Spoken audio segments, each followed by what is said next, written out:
In a world of endless scrolling and instant shares, a single post can ignite a wildfire of fear. A startling claim, a shocking image, a dire warning. It flashes across our screens, and before we know it, panic has gone viral. But in the digital shadows, a different kind of work is being done. Not to spread fear, but to stop it. This is the story of how truth finds its way through the noise. A step-by-step guide to dismantling misinformation before it takes root.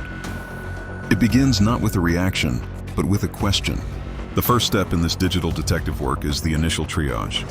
Imagine a fact-checker, a modern-day sentry, facing a relentless flood of alerts, shares, and messages.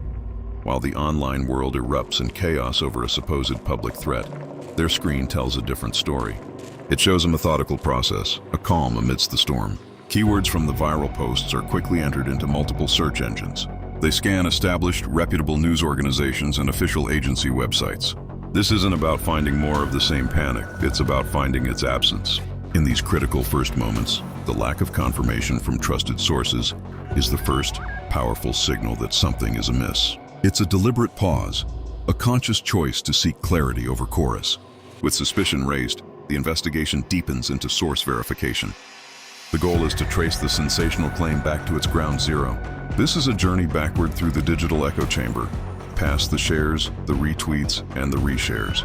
Visualization tools can map the spread, showing the claim branching out like a virus from a single point of origin.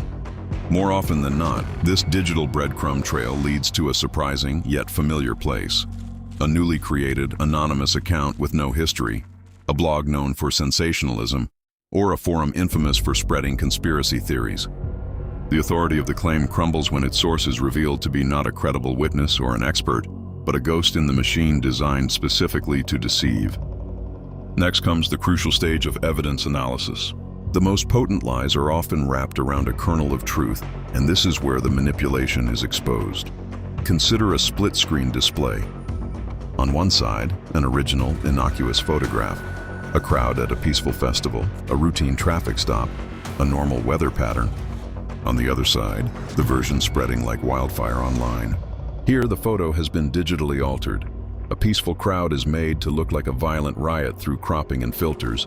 A harmless object is photoshopped into a weapon, or an old image from a different event is presented as breaking news. By comparing the manipulated image to the original, the deception becomes glaringly obvious.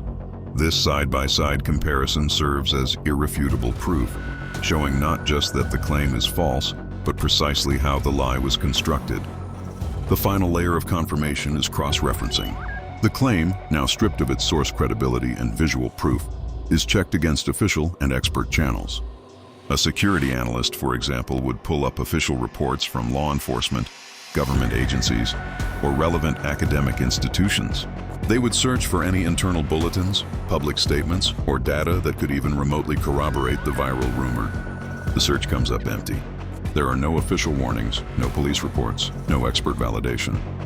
The viral threat exists only within the closed loop of social media, completely detached from the reality documented by those tasked with monitoring such events. This comprehensive check provides the final, definitive debunking.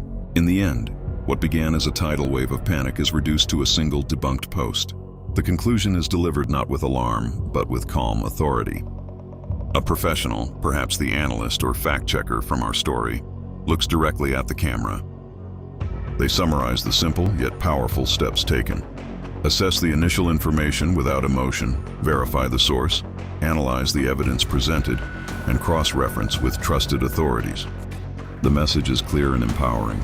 In the digital age, our most potent defense against the contagion of misinformation is not censorship, but critical thinking. It is the quiet, deliberate process of seeking truth that ultimately silences the loudest lies and allows us to navigate our complex world with clarity instead of fear.